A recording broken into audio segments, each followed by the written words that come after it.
ونفخه ونفسه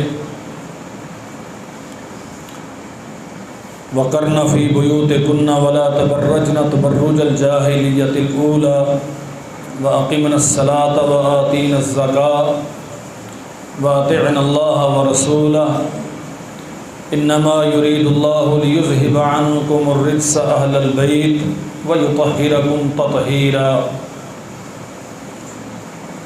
اللهم صل وسلم على عبدك ونبيك محمد وبارك وسلم وصل علیہ۔ قابل صد احترام عزیز بھائیوں، محترم دوستو،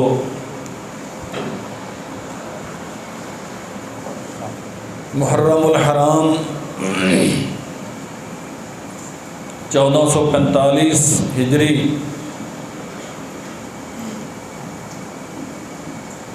ہمارے ہاں اس مہینے کا ایک خاص تعارف موجود ہے، اور اسی تعارف کے تناظر میں ان دنوں کو ہم گزارتے ہیں یا گزرتے ہوئے دیکھتے ہیں۔ یہ بات یاد رکھنا چاہیے، دین اسلام جناب محمد رسول اللہ صلی اللہ علیہ وسلم پر مکمل کر دیا گیا۔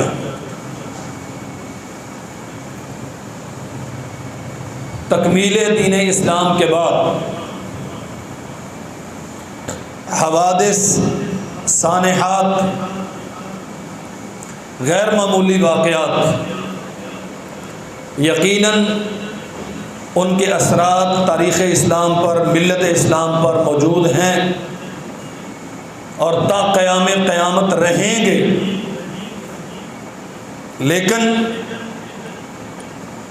سال کے 12 مہینوں کی جو بھی حیثیت ہے، اس کا تعین رسول اللہ صلی اللہ علیہ وسلم کی زندگی میں ہو چکا تھا۔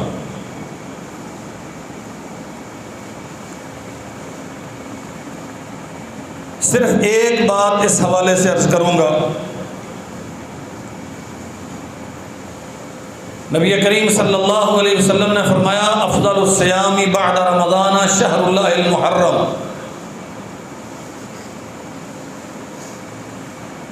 رمضان المبارک کے بعد سب سے زیادہ فضیلت والے روزے اس ماہ مبارک کے ہیں، اور اسے محض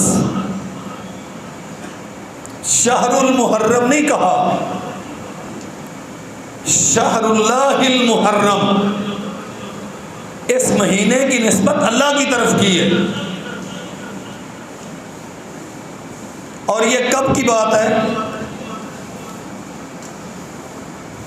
نبی رحمت صلی اللہ علیہ وسلم کی زندگی کی بات سمجھ آ رہی؟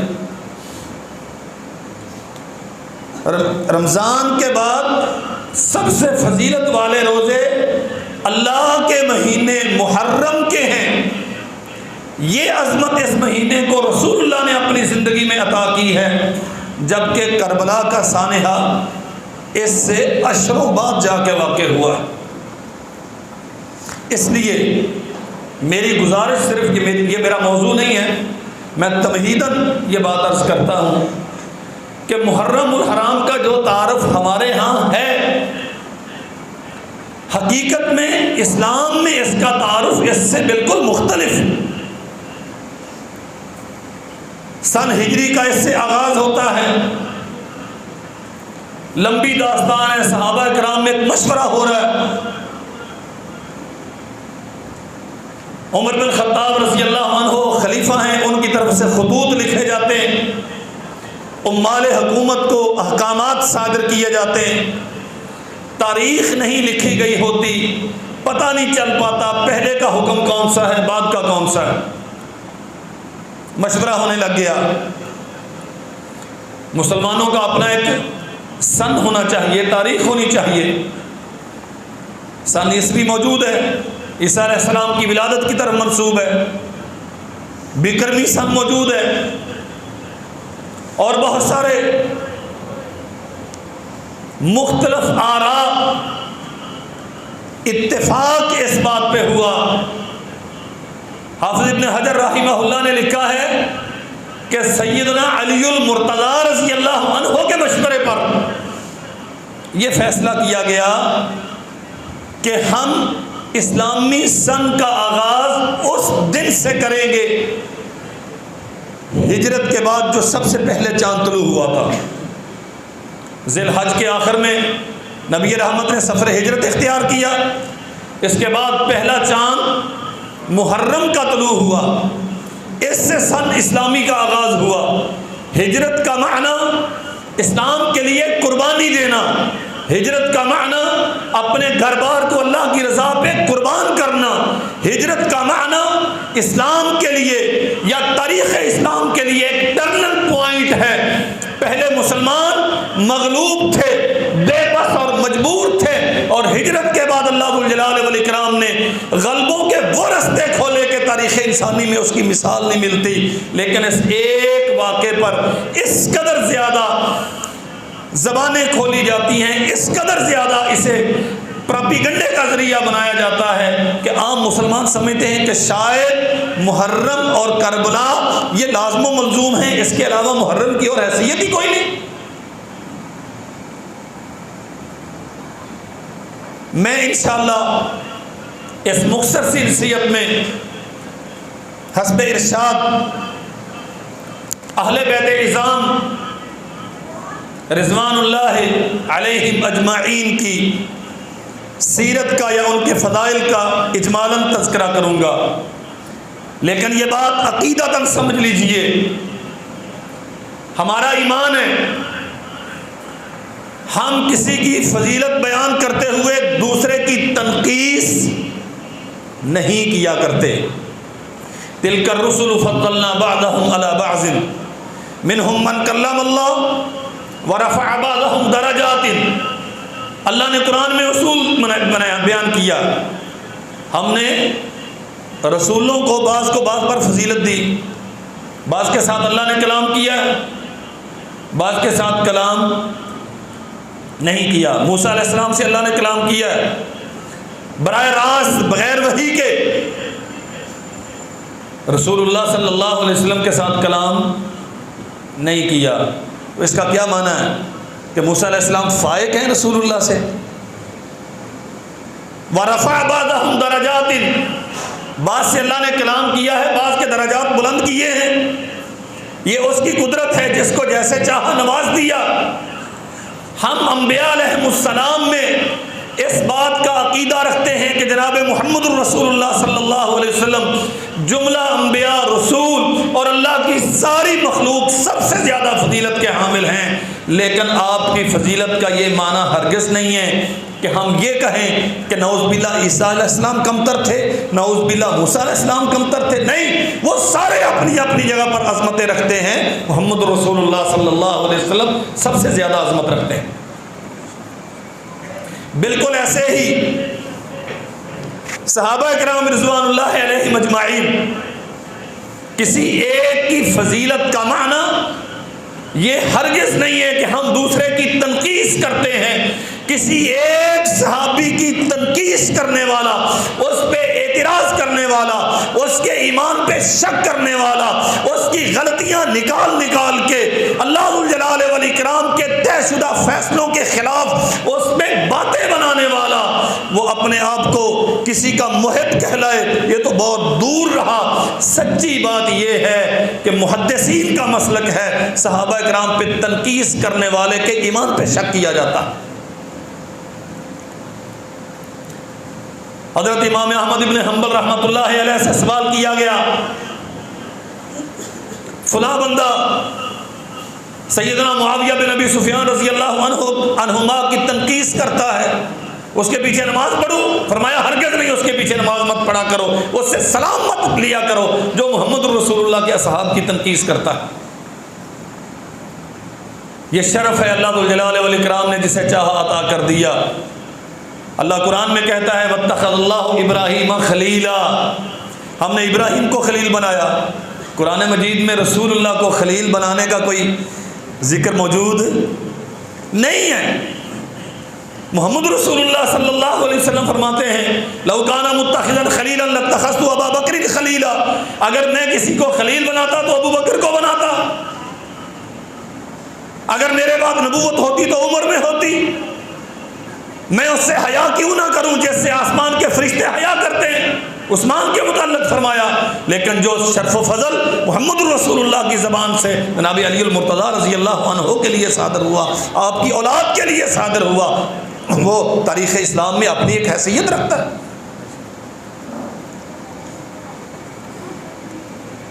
نبی محترم صلی اللہ علیہ وسلم حجۃ الوداع کے لیے تشریف لائے۔ یہ بڑا حساس سا موضوع ہے،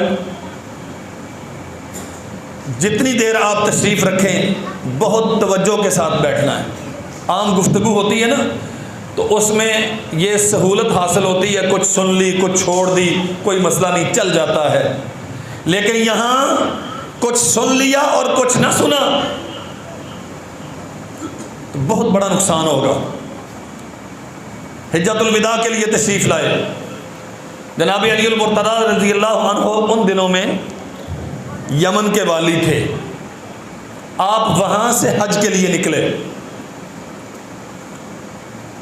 وفور شوق تھا ملاقات کا، جلدی ملنا چاہتے تھے نبی رحمت سے، جدائی کے دن بہت تھے جو گزر چکے، اب برداشت نہیں ہو پا رہا تھا، اس قافلے پر اپنا ایک نائب مقرر کیا اور خود جلدی سے ایڑ لگائی اور رسول اللہ صلی اللہ علیہ وسلم سے آ کے شرف ملاقات حاصل کیا۔ قافلے میں بہت ساری غنیمتوں کا سامان، چادریں،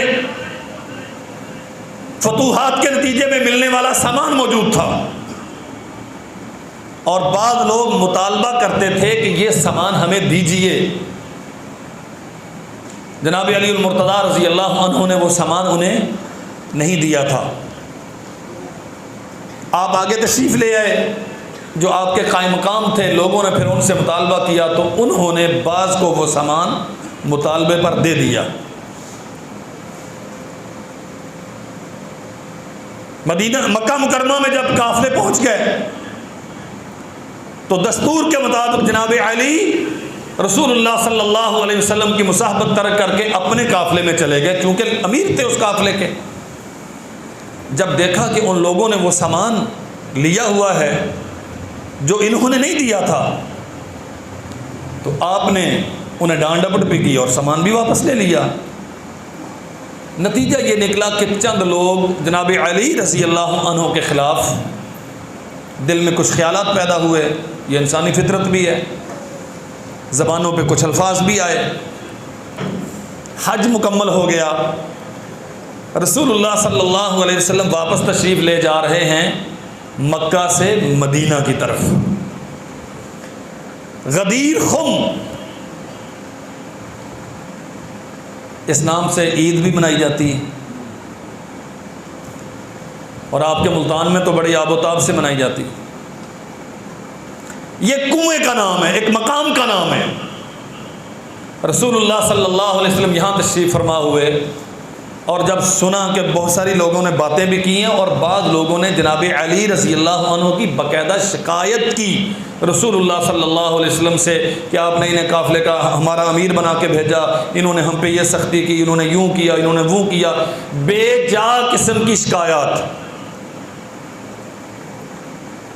رسول اللہ صلی اللہ علیہ وسلم نے وہاں کھڑے ہو کر خطبہ دیا، جس خطبے میں یہ بات ارشاد فرمائی، من کنت مولاہ فہذا علی مولاہ۔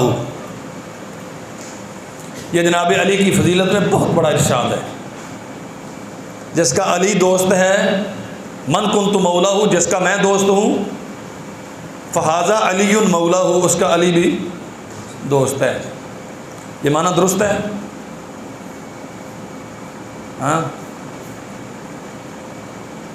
ہم لوگ ہیں سنے سنائے مسلمان، سنی مسلمان، سنے سنائے مسلمان، پڑھنا ہم نے نہیں، کسی صاحب علم کے پاس بیٹھنا ہم نے نہیں۔ اب خیر سے یہ شیطان آ گیا ہے، نیک مقصد کے لیے استعمال ہو تو اس کا ثواب ہے، اس کا استعمال غلط ہو تو کوئی شک نہیں یہ شیطان ہے۔ ابھی ڈاکٹر صاحب فرما رہے تھے کہ اگر یہ دجال سے بڑا نہیں ہے تو اس سے چھوٹا بھی نہیں۔ اب ہمارا مبلغ علم سارا یہ رہ گیا،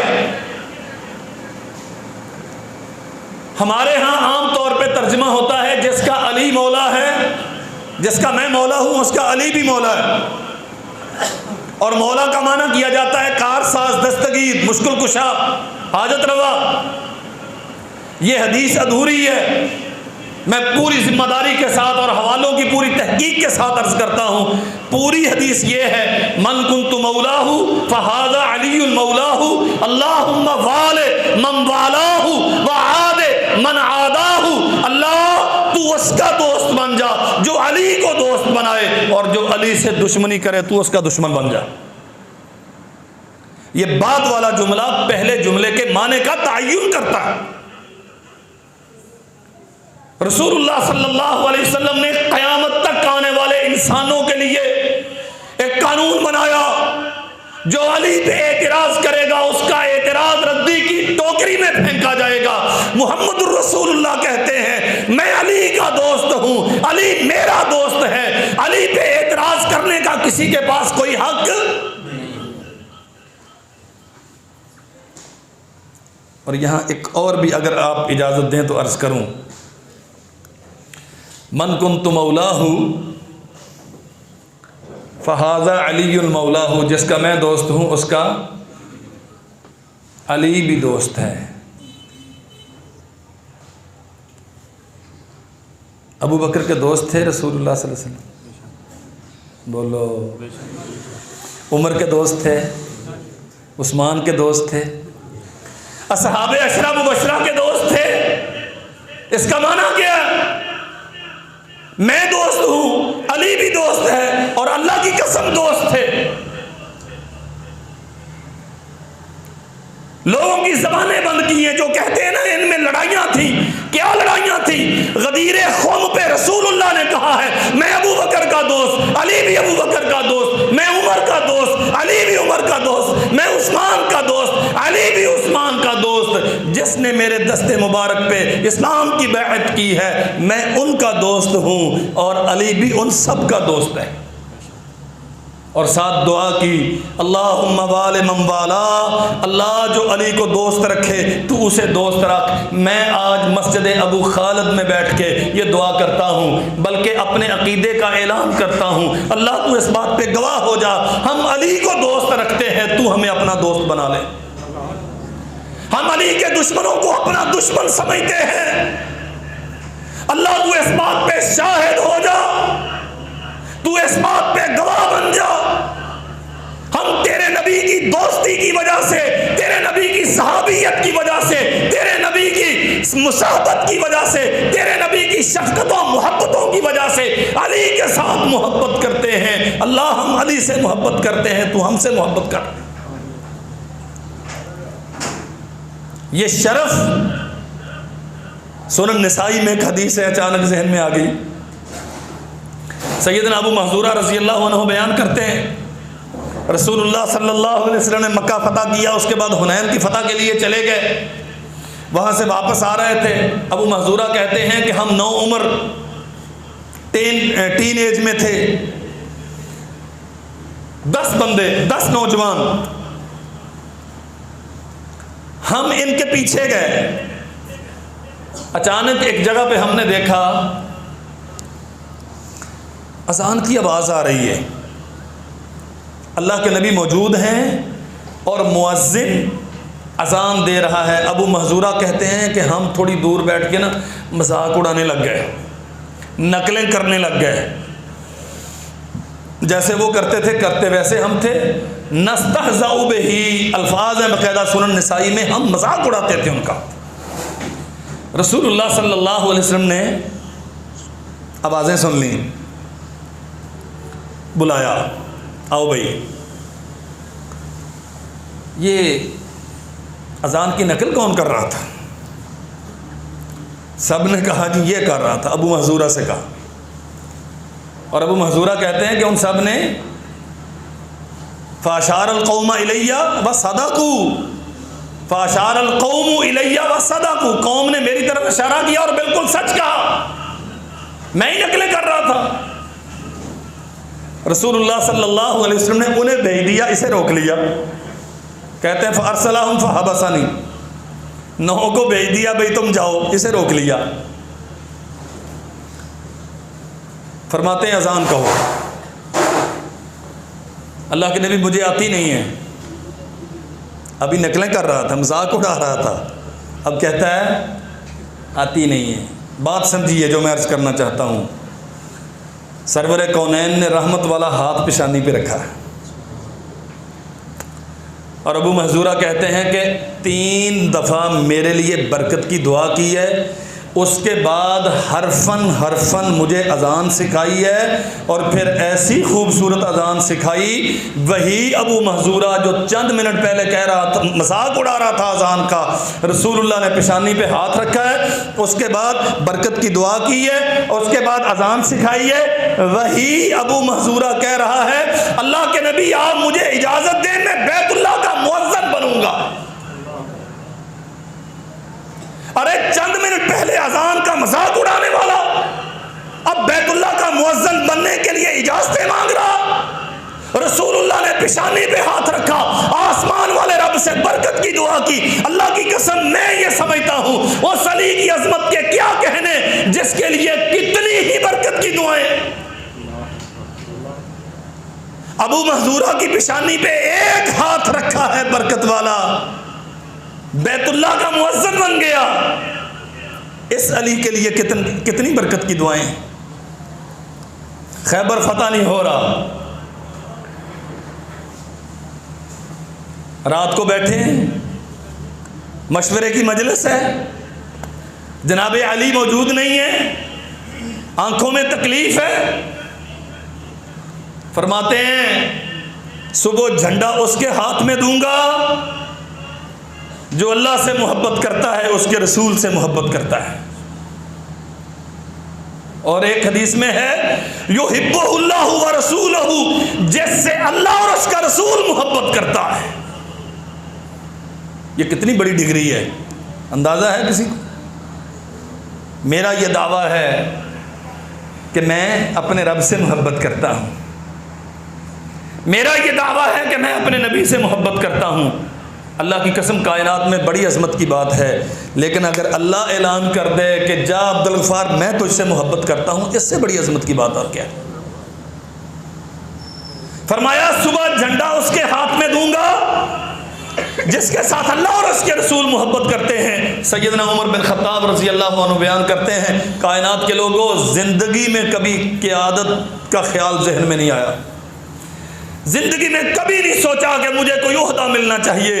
ہاں یہ ساری رات میں سوچتا رہا اے کاش کہ صبح یہ جھنڈا مجھے دیا جائے، قیادت کے لیے نہیں، فتح کے لیے نہیں، یہ ڈگری پانے کے لیے کہ زبان نبوت سے اعلان ہوا ہے جھنڈا اسے دیا جائے گا جس سے اللہ محبت کرتا ہے، اس کا رسول محبت کرتا ہے۔ صبح دم ہوئی، فرمایا جاؤ ابو طالب کے بیٹے علی کو، میرے چچا کے بیٹے بھائی میرے کو بلاؤ، حضور اس کی آنکھوں میں تکلیف ہے، فرمایا لے کے آؤ، لعاب مبارک ڈالا۔ اور بات سمجھیے ذرا، ابو محذورہ کی پیشانی پہ ہاتھ رکھا تھا، بیت اللہ کا مؤذن بن گیا، رسول اللہ نے اپنا لعاب ڈالا ہے علی کی آنکھوں میں، جھنڈا دیا ہے اس کے ہاتھ میں، سرٹیفکیٹ دیا ہے علی اللہ تجھ سے محبت کرتا ہے، اللہ کا رسول تجھ سے محبت کرتا ہے۔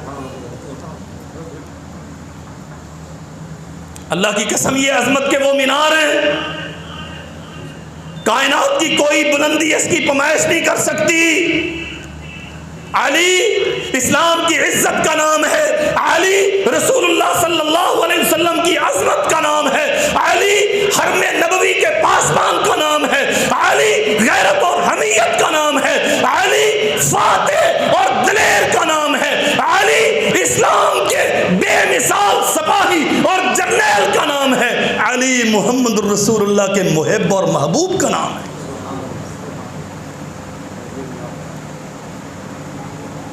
اللہ اکبر۔ لیکن بات یاد رکھو، میں اصلاح کی نیت سے ساتھ ساتھ موضوع سے ہٹ کے ضرور آپ کی توجہ دلاؤں گا۔ یاد ہے نا وہ قصہ غلام آئے تو ہمیں دینا کہ آٹا پیستے ہوئے شہزادی کے ہاتھوں پہ چھالے پڑ گئے، پانی کے مشکیزیں اٹھاتے ہوئے کندھے زخمی ہو گئے۔ اللہ اکبر، لمبی داستان ہے۔ کبھی بی بی جاتی ہیں بابا سے مطالبہ کریں گی، ہمت نہیں پڑتی، کبھی علی جاتے ہیں جا کے کہیں گے جرت نہیں ہوتی، اکٹھے گئے ہیں جا کے مطالبہ کیا ہے، فرمایا اس سے بہتر دیتا ہوں، غلاموں سے بہتر بتاتا ہوں۔ سبحان اللہ، الحمدللہ، اللہ اکبر کہا کرو، دنیا کے غلام کیا، اللہ جنت میں تمہیں غلام عطا کرے گا۔ علی کا معیار زندگی یہ ہے۔ کوفہ کی جامع مسجد میں کھڑے ہیں، امیر المومنین ہیں، خزانوں کے مالک ہیں، کہا خازن کو بلاؤ، آ گیا، کہا جاؤ کوفہ میں جتنے فقراء اور مساکین ہیں انہیں بلاؤ۔ امیر المومنین آ گئے، فرمایا خزانے کا دروازہ کھول دو، ان سب میں تقسیم کر دو۔ ایک درہم علی نے اپنے خزانے میں باقی نہیں رکھا، سب لٹا دیا۔ علی لٹانے والے کا نام ہے، علی محاذوں پہ داد شجاعت دینے والے کا نام ہے۔ علی کے نام پہ مانگنا، علی کے نام پہ کھانا۔ کوئی ایک واقعہ ایسا ہے کہ علی نے کبھی نماز ترک کی ہو؟ بولو۔ علی نے شریعت کی پامالی کی ہو؟ بس نام لیتے رہو اور جو جی چاہے کرتے رہو۔ علی ایک کردار ہے، افسانہ نہیں ہے۔ علی ایک آئیڈیلزم ہے، علی ایک تاریخ ہے، غیرت کی، حمیت کی، شجاعت کی، عبادت کی، اطاعت کی، بندگی کی۔ علی کوئی افسانوی کردار نہیں ہے۔ فرمایا میں جا رہا ہوں محاذ جنگ پہ اور آپ رہیں گے میرے مسلح کے مالک بن کے۔ تبوک کا واقعہ ہے، اللہ کے نبی میں علی رضی اللہ عنہ پہلی صف کا مجاہد، موت سے آنکھیں چار کرنے والا، کہ بدر کے معرکہ میں سب سے پہلے آپ نے میرا نام لے کے مجھے میدان میں اتارا تھا، آج آپ مجھے عورتوں اور بچوں میں چھوڑ کے جا رہے ہیں۔ دنیا میں جتنے علی کے نام لیوا ہیں، میں مخلصین کی بات نہیں کرتا، اگر ان کا معیار چیک کرنا ہو نا، علی سے محبت کا معیار چیک کرنا ہو تو ان کی شہادت کا ذوق دیکھ لیا کرو۔ علی کا معیار زندگی یہ ہے، حضور بدر میں سب سے آگے میں تھا اور آج آپ مجھے بچوں اور عورتوں میں چھوڑ کے جا رہے ہیں، مجھے میدان میں کیوں نہیں اتارتے؟ اور زبان نبوت سے ارشاد کیا ہوا؟ علی کمزور ہے اس لیے چھوڑ کے جا رہا ہوں۔ ہاں، انت منی بمنزلت ہارون من موسیٰ غیر انہ لا نبی بعدی۔ علی تیری شجاعت اور بہادری میں کیا شک ہے کہ تو اسی نبی کے ہاتھوں کا پروردہ تربیت یافتہ ہے۔ میرے نزدیک اللہ کے نبی فرماتے ہیں، میرے نزدیک تیری حیثیت اور مقام و مرتبہ وہ ہے جو موسیٰ کے نزدیک ہارون کا تھا علیہ السلام، غیر انہ لا نبی بعدی۔ بس موسیٰ کے بعد اللہ نے ہارون کو نبوت دے دی تھی، میرے بعد کسی کو نبوت نہیں ملے گی، مگرنہ تیری عز و شان وہی ہے جو موسیٰ کے نزدیک ہارون کی تھی۔ جب ہجرت کی تھی تو امانتوں کی ادائیگی کے لیے بستر نبوت پر علی تھے، اور جب سن 9 ہجری میں جناب ابو بکر کو امیر حج بنا کے بھیجا اور اللہ نے سورہ برات اتاری تو مشرکین سے اعلان براءت کے لیے اپنا نمائندہ بنا کے محمد الرسول اللہ نے جناب علی کو بھیجا تھا رضی اللہ عنہ۔ اللہ اکبر۔ اللہ بڑی عجیب قسم کی زندگی۔ اور سیدہ یہ موضوع ایسا ہے اس کے لیے تو گھنٹوں چاہیے، گھنٹوں نہیں دن چاہیے، اور حوصلہ چاہیے سننے اور سنانے کے لیے۔ سیدنا حذیفہ رضی اللہ عنہ بیان کرتے ہیں، کہتے ہیں میری ماں نے مجھے کہا کتنے دن ہو گئے ہیں تو جاتا ہے اور نماز پڑھ کے لوٹ آتا ہے، تو رسول اللہ صلی اللہ علیہ وسلم کے پاس بیٹھتا کیوں نہیں؟ اپنی اور ان کی زندگی کا فرق سمجھو۔ ہم ہر وقت روتے رہتے ہیں نا، حالات ٹھیک نہیں، حالات ٹھیک نہیں، حالات ٹھیک نہیں، لیکن جہاں سے حالات ٹھیک ہوتے ہیں وہاں ہمارا جی نہیں لگتا۔ مسجد میں بچہ 10 منٹ لیٹ ہو جائے نا تو اماں کو فکر لگ جاتی ہے، لگدا مولوی دے ہتھے چڑھ گیا ہے گیا۔ سینموں میں جاؤ کوئی مسئلہ نہیں، کرکٹ گراؤنڈ میں سارا دن برباد کر دو کوئی مسئلہ نہیں، دوستوں کے ساتھ آؤٹنگ کے لیے گیا ہے کوئی مسئلہ نہیں، کوئی پریشانی نہیں، مولوی کے پاس بیٹھا، اوئے ہوئے ہوئے اسے پڑھو پکڑو، مولوی کے پاس بیٹھا۔ یہ ماں بیٹے سے کہہ رہی ہے تجھے مسئلہ کیا ہے؟ نماز پڑھتے ہو، لوٹ آتے ہو، رسول اللہ کی خدمت میں بیٹھتے کیوں نہیں؟ اماں غلطی ہو گئی ہے، آج ضرور بیٹھوں گا۔ مغرب کی نماز پڑھی ہے، نبی رحمت صلی اللہ علیہ وسلم نے جتنی دیر تشریف فرما رہے اٹھ کے چلے تو یہ پیچھے چل دیے۔ جناب حذیفہ رضی اللہ عنہ اللہ کے نبی کے پیچھے چل دیے۔ قدرے دور جا کے پوچھا کون ہے بھائی؟ ما حاجتک؟ حذیفہ کوئی کام ہے؟ قد غفر اللہ لک ولی امک۔ جانتے تھے نا بچہ بھی اچھا ہے اور ماں بھی دعا دیتے ہیں۔ یہ نصیحت میں اپنے آپ کو مولویوں کو بھی کرتا ہوں کہ بچوں کو ہمیشہ ڈانٹنا ہی نہیں چاہیے، کبھی کبھی انہیں دعا بھی دینی چاہیے۔ استاد شاگردوں کے لیے دعا بھی کرے۔ قد غفر اللہ لک ولی امک۔ حذیفہ اللہ تجھے بھی تیری ماں کو بھی معاف کرے۔ کوئی کام ہے کیا؟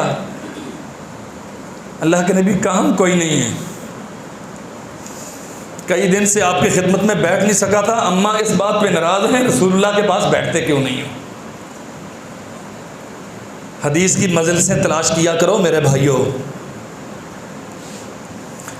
جہاں کوئی مخلص کوئی اللہ والا حدیث بیان کرتا ہے نا وہ مجلس تلاش کیا کرو۔ یہ روئے زمین پہ بہترین مجلسیں ہیں، ان سے اچھی مجلس اللہ کی زمین پہ اور کوئی نہیں۔ فرمایا حذیفہ تجھے ایک بات بتاؤں؟ حضور فرمایا آج مجھ پہ وہ فرشتہ اترا ہے جو اس سے پہلے کبھی نہیں آیا، اور اس نے اللہ سے اجازت طلب کی ہے کہ میں نبی کی خدمت میں جا کے سلام عرض کرنا چاہتا ہوں۔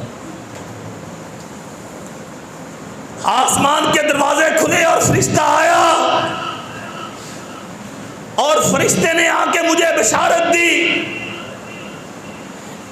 ان فاطمہ سیدۃ نساء اہل الجنہ والحسن والحسین سیدہ شباب اہل الجنہ۔ حضور میں اللہ کی طرف سے آنے والا فرشتہ سلام عرض کرتا ہوں اور اللہ کی طرف سے بشارت دیتا ہوں آپ کی لخت جگر فاطمہ جنت کی عورتوں کی سردار ہوں گی، اور آپ کے بیٹے حسن و حسین جنت کے جوانوں کے سردار ہوں گے۔ اللہ ہمیں جنت میں ان کا پڑوس عطا کر دے۔ ہم بڑے بے بس اور کمزور ہیں، لیکن ایک بات پکی ہے، تیرے نبی کے گھرانے سے محبت کرتے ہیں تیرے نبی کی وجہ سے۔ اور یہ مسئلہ سمجھ لو، ہمارے لیے ابو بکر صدیق کیوں ہیں کہ رسول اللہ کے صدیق ہیں؟ ہمارے لیے عمر فاروق کیوں ہیں کہ رسول اللہ کے محبوب ہیں؟ ہمارے لیے عثمان اہم کیوں ہیں کہ رسول اللہ کے صحابی اور داماد ہیں؟ ارے یہ تو چلتے پھرتے انسان ہیں، ہم تو مدینہ کے پتھروں سے محبت کرتے ہیں اور ایمان سمجھ کے کرتے ہیں، اس لیے کہ وہ رسول اللہ کا مدینہ ہے۔ اللہم حبب الینا المدینہ کحبنا مکہ او اشد من، اللہ مدینہ کو محبوب بنا دے جیسے مکہ کی محبت ہے اس سے دوگنی محبت مدینہ کی بنا دے۔ مکہ میں تو اسماعیل و ابراہیم بھی رہے، نہ جانے کتنے نبی رہے، اور مدینہ میں تو صرف رسول اللہ رہے صلی اللہ علیہ وسلم۔ محبت کا معیار دوہرا ہے، صحیح بخاری میں ہے، او اشد من، جس چیز کی نسبت نبی کے ساتھ ہے اس کے ساتھ محبت کرنا میرا ایمان ہے۔ ارے پتھروں کی نسبت رسول اللہ سے ہو تو اس سے محبت کی جاتی ہے، رسول اللہ کی اولاد سے محبت نہیں کی جاتی۔ ہم اپنے نبی سے مخلوق میں سب سے زیادہ محبت کرتے ہیں۔ میرے بھائیوں، ملتان کے ساتھیوں، یہ عام تقریروں جیسی تقریر نہیں ہے، اللہ کی قسم یہ میرا عقیدہ اور ایمان ہے۔ ہم اپنے نبی سے مخلوق میں سب سے بڑھ کے محبت کرتے ہیں، اور ہم اپنے نبی کے اصحاب اور اپنے نبی کی اولاد میں اولاد سے روئے زمین کی ہر چیز سے بڑھ کے محبت کرتے ہیں۔ ارے صحابہ کرام نبی کی اولاد سے محبت کرنے کو فخر سمجھا کرتے تھے۔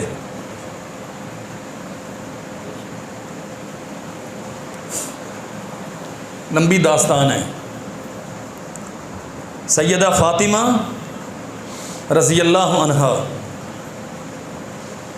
بیمار ہیں، اور تیمارداری کون کرتا ہے؟ اسماء بنت امیس زوجہ ابو بکر۔ لوگ تو بہت کچھ کہتے ہیں نا، اوروں سے کہا تم نے، اوروں سے سنا تم نے، کچھ ہم سے کہا ہوتا، کچھ ہم سے سنا ہوتا۔ میں انہی کی کتابوں کی حوالوں کی ذمہ داری سے عرض کرتا ہوں، سیدہ فاطمہ بنت رسول رضی اللہ عنہا بیمار ہیں، اور مسلسل تیمارداری کون کرتا ہے؟ خلیفۃ المسلمین جناب ابو بکر کی اہلیہ اسماء بنت امیس رضی اللہ عنہا۔ آج جب میت اٹھتی ہے نا تو چارپائی کے اوپر ایک کور سا، عام طور پہ میت والی چارپائی کے اوپر ایک کور سا بنایا جاتا ہے بعض دفعہ۔ تاریخ اس بات پہ شاہد ہے، اس کا آغاز فاطمہ الزہرا کے گھر سے ہوا تھا، اور اسماء بنت امیس سے کہا ماں جی نے، میں رسول کی بیٹی ہوں، چشم کائنات نے کبھی مجھے دیکھا نہیں ہے، میرا جنازہ یوں اٹھے گا کہ میرے جسم کے نشیب و فراز لوگوں کو نظر آئیں گے؟ نہیں سمجھے بات؟ فاطمہ سے دعوی محبت کرنے والوں کے احوال کیا ہیں؟ چہرہ ننگا ہو اور نسبت فاطمہ بنت رسول کی طرف ہو،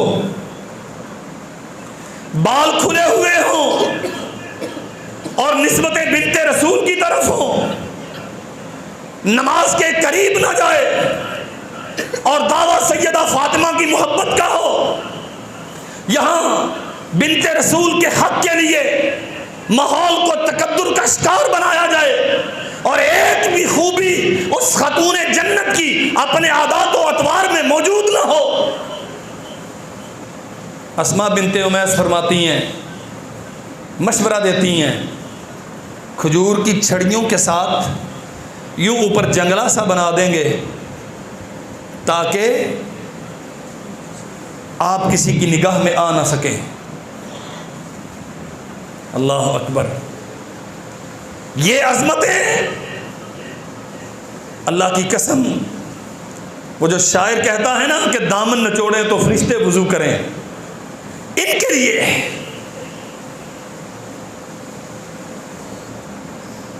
سیدنا ابو بکر صدیق رضی اللہ ناراض ہو؟ ہاں آپ ملتانی ہو، بولو، انہوں نے تسی روکیا جی، بولو،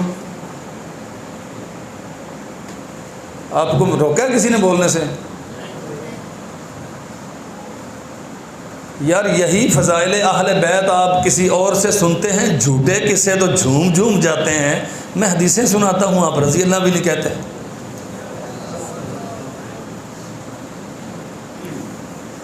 جناب ابو بکر صدیق رضی اللہ عنہ نماز پڑھائی ہے عصر کی، رسول اللہ کے مصلی پر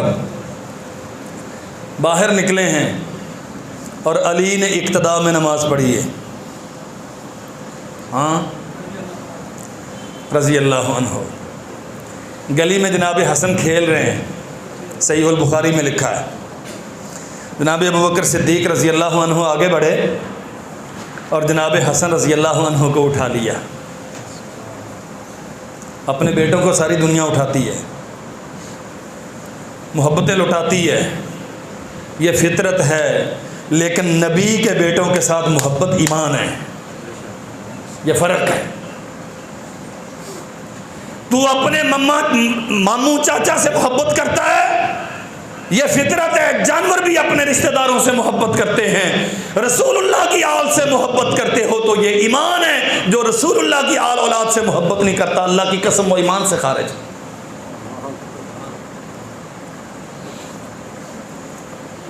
اٹھایا ہے حسن کو رضی اللہ عنہ، اور کیا فرماتے ہیں، واللہ شبیہم بالنبی لا شبیہم بعلی، اللہ کی قسم حسن کی شکل محمد رسول اللہ سے زیادہ ملتی ہے، علی سے کم ملتی ہے، وعلی یضحک، اور علی اس پیار اور محبت کے مظاہرے پہ مسکرا رہے ہیں۔ اور جناب ابو بکر فرمایا کرتے تھے، ایھا الناس ارکبوا محمدا فی اہل بیتہ، لوگوں اگر محمد الرسول اللہ کی محبت کا حق چکانا چاہتے ہو تو ان کے اہل بیت کے ساتھ محبت کیا کرو صلی اللہ علیہ وسلم۔ جناب ابو ہریرہ راس المکثرین رضی اللہ عنہ، 5,500 حدیث رسول بیان کرنے والے، اور جانتے ہو یہ اس قدر حریص تھے فرمان نبوی کی سماعت کے لیے، بھوک سے بسا اوقات مدہوش ہو جایا کرتے تھے، رسول اللہ کی رفاقت چھوڑ کے کھانے کے لیے باہر نہیں جایا کرتے تھے۔ مبادہ میں چلا جاؤں اور نبوت کی زبان سے کچھ صادر ہو اور میں سننے سے محروم رہ جاؤں، کہتے ہیں لوگوں میں جب بھی حسن کو دیکھتا ہوں آنکھیں بہہ پڑتی ہیں، آنسو نکل آتے ہیں۔ بڑی عمر کے تھے، حسن بچے تھے۔ اذان کتنے بجے؟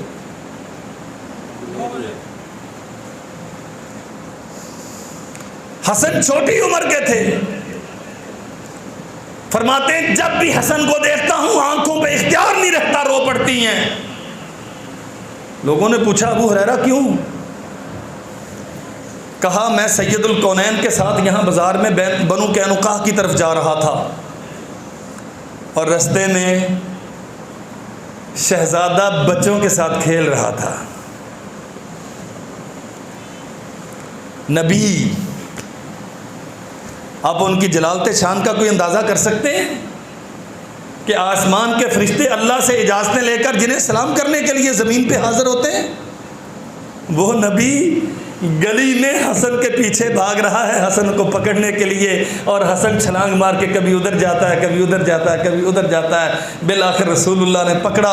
اور ابو ہریرہ بیان کرتے ہیں اللہ کے نبی نے اپنے بیٹے کا حسن کا منہ کھولا اور منہ کھول کے اپنا منہ حسن کے منہ پہ رکھ دیا۔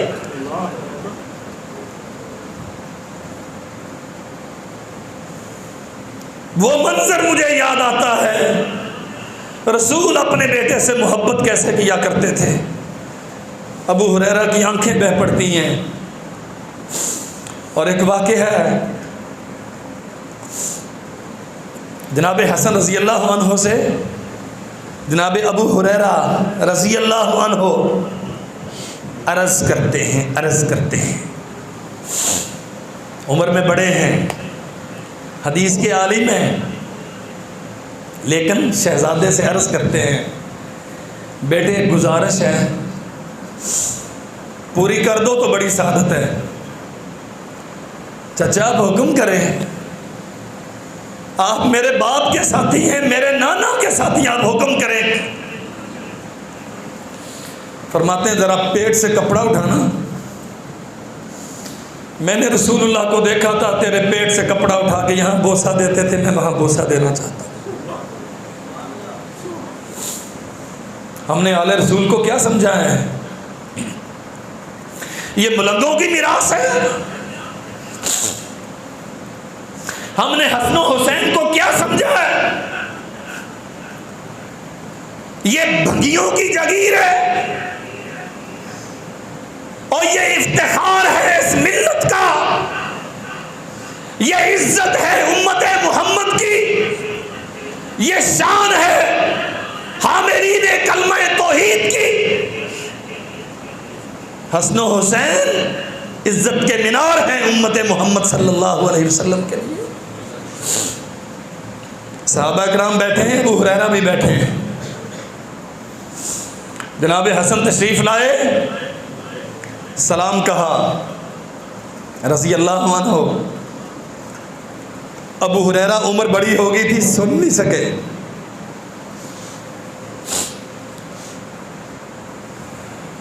لوگوں نے بتایا ابو ہریرہ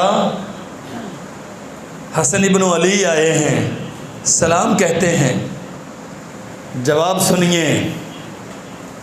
ابو ہریرہ کا جواب سنیے، فرماتے ہیں وعلیکم السلام یا سیدی،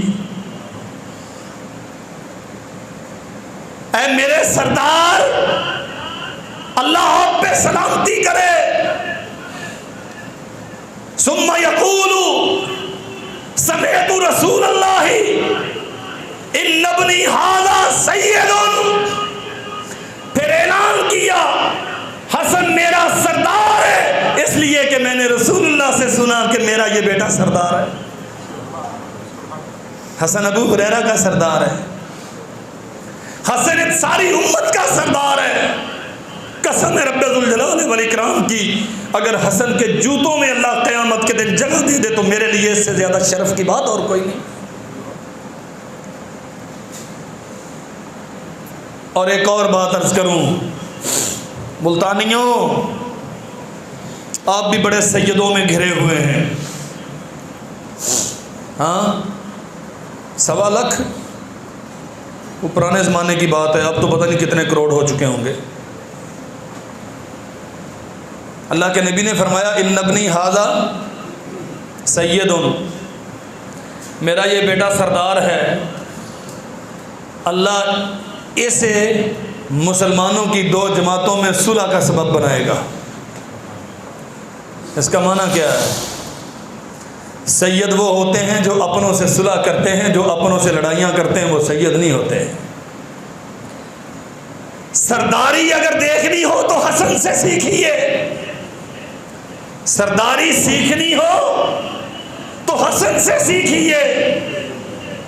ہاں ابا کی اور چچا کی لڑائی تھی نا، ابا کی اور چچا کی لڑائی تھی اور میں ابا کا وارث ہوں، یہ میرا بھائی ہے، اسے بھی قائل کرتا ہوں، چچا کے حق میں دستبردار ہوتا ہوں، کائنات کے لوگوں آج کے بعد ہماری کوئی لڑائی نہیں ہے۔ اور کہو تو عرض کر دوں، اور یہ جملہ یاد کر کے جانا، ایک حق اللہ کا ہوتا ہے اور ایک حق بندے کا ہوتا ہے۔ اللہ نے اصحاب رسول کی ساری غلطیاں قرآن میں معاف کی کہ نہیں کی؟ بولو، جنتی قرار دے دیا۔ دوسرا حق تھا اولاد کا، حسن و حسین کا، وہ بھی دستبردار ہو گئے۔ جو اوپر والا تھا اس نے بھی چھوڑ دیا، جو نیچے والے تھے انہوں نے بھی چھوڑ دیا۔ اب تیسرا ماما لگتا ہے جس کے پیٹ میں مروڑ اٹھتا ہے۔ میرے خیال میں سمجھے نہیں، گھر میں جا کے غور کرنا، انشاءاللہ بات سمجھ آئے گی۔ جن کی لڑائی تھی انہوں نے سلو کر لی، اب تیسرے کو کیا پڑی ہے کہ وہ بکتا رہے؟ سرور کونین فرمایا کرتے تھے، ہمارے حالت آیا فی دنیا، یہ میری دنیا کے پھول ہیں، یہ میرے گلشن کے پھول ہیں۔ اللہ اکبر، سجدے میں ہے نا، آ گئے شہزادے، کمر پہ چڑھ کے کھیلنا شروع کر دیا۔ اللہ کی قسم مجھے بار بار یہ حدیث ذہن میں آتی ہے، کیا عظمتیں ہیں۔ ابو محذورہ کی پیشانی پہ ہاتھ رکھا تو اللہ نے بیت اللہ کا مؤذن بنا دیا، اور جس کے کھیلنے کے لیے کھلونا اللہ نے رسول اللہ کا سر اور رسول اللہ کی کمر دی ہو، اس کی عظمت کے کیا کہنا۔ سر اقدس سجدے سے نہیں اٹھایا جب تک بچہ کھیل کے سیر نہیں ہو گیا۔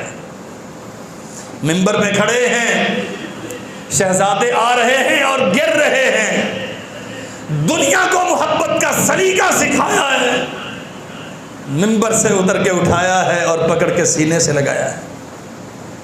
اقرا بن حابس کہتے ہیں، اللہ کے نبی آپ، اقرا بن حابس اہل نجد کے سرداروں میں سے ایک بڑے سردار تھے، میرے اتنے بیٹے ہیں، میں نے تو کبھی ان سے یہ لاڑ پیار نہیں کیا، آپ اتنی محبت کرتے ہیں۔ فرمایا اگر کسی کے دل کو اللہ نے شفقتوں اور نرمیوں سے خالی کر دیا تو میرا کیا قصور ہے؟ اور محبت کا مظاہرہ کیا ہو رہا ہے؟ جاتے ہیں سیدہ کے گھر میں، بیٹا کہاں ہے؟ وہ ننھا کہاں ہے؟ آواز آتی ہے ابو ابھی بھیجتی ہوں۔ حدیث میں آتا ہے اچھے کپڑے پہنائے، کوئی خوشبو وغیرہ لگائی، تیل ویل لگایا، اور اب بیٹا بھاگتا ہوا آیا اور رسول اللہ کے سینے سے چمٹ گیا، ایک ہاتھ پیشانی پہ رکھا تو بیت اللہ کا مؤذن بن گیا۔ جس کا سینہ رسول اللہ کے سینے پہ ٹکتا رہا اس کی عظمت کے کیا کہتے ہیں۔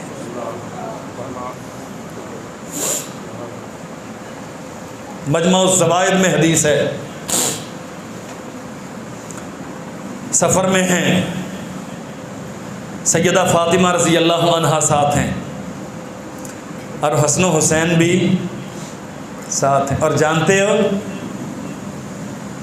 ہم بڑا فخر کرتے ہیں نا، میرا یہ بیٹا ہے اور اس کا نام فلاں نے رکھا ہے۔ پہلے رواج یہ ہوتا تھا کہ بیٹے پیدا ہوتے تھے تو لوگ علماء کے پاس جاتے تھے، اللہ کرے اب بھی ہو جائے، یہ سنت بھی ہے۔ ام سلیم کے گھر میں بیٹا پیدا ہوا تو رسول اللہ کی خدمت میں بھیجا،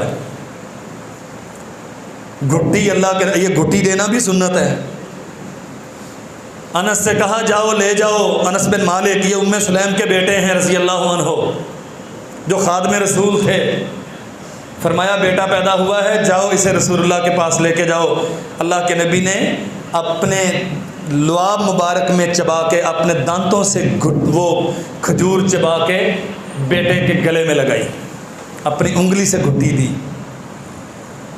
پہلے بچے پیدا ہوتے تھے علماء کے پاس لوگ جاتے تھے، برکت کی دعا بھی کروائیں گے، گھٹی بھی دلوائیں گے، نام بھی تجویز کروائیں گے۔ اب سب جانتے ہیں جو ہوتا ہے۔ ہاں، کہتے ہیں نام رکھنا یونیک، دنیا میں کسی نے نہ رکھا ہو۔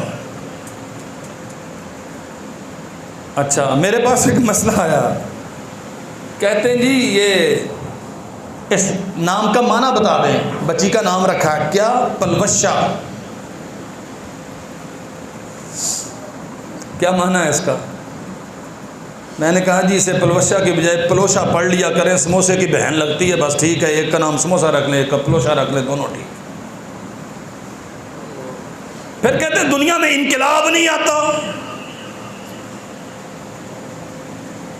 رسول اللہ نے نام رکھا ہے علی، بیٹا پیدا ہوا ہے، رحمت کائنات اپنی گود میں لے کے بیٹھے ہیں اور نام رکھتے ہیں اس کا نام حسن ہے۔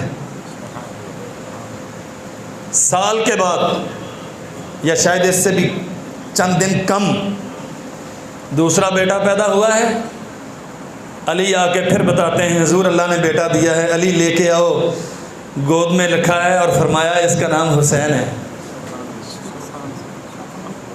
فخر کرتے ہو نا، ہمارے بچے کا نام فلاں نے رکھا، ہمارے بچے کا نام فلاں نے رکھا۔ میں اس کی محبت کی دعوت دیتا ہوں جس کا نام کائنات کے امام نے رکھا۔ سفر میں ہیں اور بچوں کے رونے کی آوازیں آ رہی ہیں، شہزادے رو رہے ہیں، اللہ کے نبی بے تاب ہو اٹھے، جرت اور بہادری، عزم و حوصلہ، صبر و برداشت، ساری کائنات کا ایک طرف رکھ دیا جائے، میرے نبی اکیلے کا سب سے زیادہ ہے۔ لیکن اب بات بیٹوں کی ہے، اور یہاں میں آپ سے سنیوں اہل حدیثوں آپ سے ایک بات عرض کروں، کربلا کا یہ جتنا بھی یہ واویلا اب ہوگا، یہ کرنے والے جانیں اور ان کا رب جانے، لیکن حادثہ تو ہوا ہے کہ نہیں ہوا؟ حادثہ تو ہوا ہے کہ نہیں ہوا؟ جو اس حادثے پہ دکھ محسوس نہیں کرتا وہ اپنے ایمان کو ذرا ٹٹول کے دیکھے وہ کہاں کھڑا ہے۔ رسول کا گھر لٹا ہے، قصوروار کون ہے یہ میرا موضوع نہیں، فاطمہ کا گلشن اجڑا ہے، علی کا گھرانہ کٹا ہے، محمد رسول اللہ کے بیٹے ذبح ہوئے ہیں، کیا حالت ہے؟ یہ صحیح حدیث ہے، جب جبریل نے آ کے بتایا کہ یہ مٹی ہے کربلا کی اور یہاں حسین کو شہید کیا جائے گا، تو رسول اللہ صلی اللہ علیہ وسلم زاروں قطار روئے۔ فاطمہ بچے روتے کیوں ہیں؟ بابا پانی نہیں ہے، پیاس کی وجہ سے روتے ہیں۔ اور سنو ملتان کے میرے بھائیوں، قافلے میں اعلان کروایا کسی کے پاس پانی ہے؟ سب نے اپنے مشکیزے ٹٹولے، حضور پانی نہیں ہے۔ فرمایا بچہ مجھے دو۔ مجموع الزوائد میں لکھا ہے، راوی بیان کرتا ہے میں نے سیدہ کی کلائیاں دیکھیں، آپ کے ہاتھ دیکھے، پردے کے نیچے سے حسن کو باہر بھیجا، اللہ کے نبی نے پکڑا اور بیٹے کا منہ کھول کے اپنی زبان مبارک بچے کے منہ میں رکھ دی۔ بچہ نبوت کی زبان چوسنے لگ گیا، اللہ نے سیراب کر دیا، رونا چپ ہو گیا، اسے واپس لوٹایا اور دوسرے کو لیا۔ اب دوسرے کے منہ میں محمد الرسول اللہ نے زبان رکھی۔ ارے اللہ کی قسم، میں تو اپنے لیے سعادت سمجھتا ہوں اس پتھر کو اپنے سر کا تاج بنا لوں جس پہ میرے نبی کی زندگی میں ایک بار بھی پاؤں لگا ہو، اور جس بچے کے منہ پہ رسول اللہ کی زبان چوسی جاتی رہی ہو، اس کی عظمت کا کوئی اندازہ کر سکتا ہے؟ لوگ مدینہ کی مٹی سے محبت کرتے ہیں، مدینہ کی گلیوں سے محبت کرتے ہیں، کرنی بھی چاہیے، مدینہ کے در و دیوار سے محبت کرتے ہیں، کہ رسول اللہ کی نسبتیں ہیں، حسن و حسین سے محبت کیوں نہ کی جائے کہ رسول اللہ کی زبان کے چشمے سے سیراب ہو کے ان کی پیاس اللہ بجھاتا ہے۔ اور آخری بات عرض کرتا ہوں، اللہ اکبر، سیدنا علی ابن حسین رحمۃ اللہ علیہ ورضی اللہ عنہ، امام زین العابدین جنہیں آپ کہتے ہیں، کثرت عبادت کی وجہ سے سجاد جن کا نام معروف ہے، اہل بیت کا مقام و مرتبہ کیا ہے، ان کا طرز زندگی کیا ہے، وہ جیے کیسے اور جینے کا ڈھنگ کیسے سکھایا۔ وضو کے لیے پانی لایا گیا، لرزہ طاری ہے، رنگ زرد ہو گیا، مورخین لکھتے ہیں بسا اوقات یوں ہوتا کہ بے ہوش ہو جاتے۔ پوچھا حضرت آپ کی یہ کیفیت کیوں ہوتی ہے؟ جب بھی وضو کا پانی آتا ہے آپ پہ لرزہ چڑھ جاتا ہے، زرد ہو جاتے ہیں۔ فرمایا اللہ کے بندے تجھے نہیں معلوم میں وضو کس لیے کرتا ہوں؟ جی وضو تو آپ نماز کے لیے کرتے ہیں، تو کیا تو نہیں جانتا نماز کیا ہے؟ میں کائنات کے سب سے بڑے بادشاہ کے سامنے کھڑا ہونے جا رہا ہوں، اس کی جلالت شان کی وجہ سے میری یہ حالت ہوتی ہے۔ آل رسول سے نسبتیں اور نماز ایک نہ پڑھو، آل نبی سے محبت کے دعوے اور کام ایک سیدھا نہیں۔ زین العابدین سجاد ہے کثرت سجود کی وجہ سے، اور تو کیا ہے؟ سال کے بعد عید کے اجتماع میں آتا ہے، اس کے علاوہ کبھی مسجد کا دروازہ دیکھنا بھی گوارا نہیں کیا۔ تیری کیا نسبت ہے ان کے ساتھ؟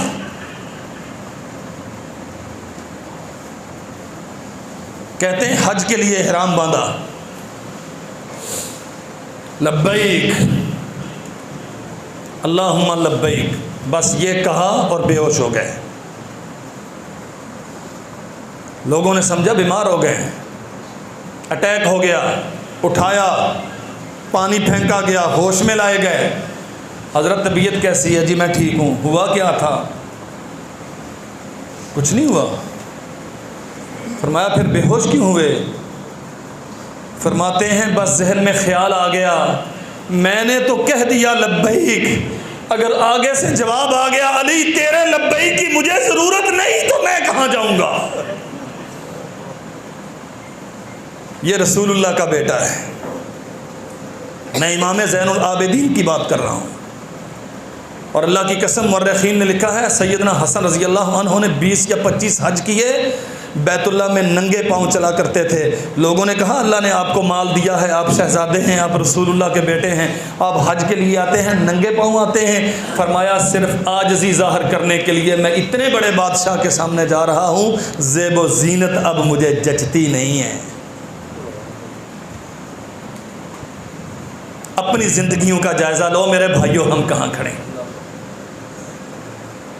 امام سفیان ابن عیینہ غالباً یا کوئی اور جید تابعی بیان کرتے ہیں، کہتے ہیں بیت اللہ کے پاس صحن کعبہ میں امام زین العابدین دعا کر رہے ہیں، اللہم ابیدک بفنائک، اللہم فقیرک بفنائک، اللہم سائلک بفنائک، اللہم ابیدک ابیدک،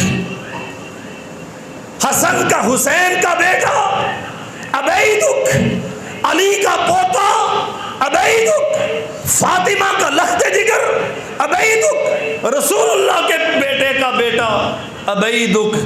اللہ اتنی عظیم الشان نسبتیں ہیں میری، لیکن تو رب ہے نا، ابیدک بفنائک، میں تیرا حقیر سا بندہ تیرے گھر میں کھڑا ہوں۔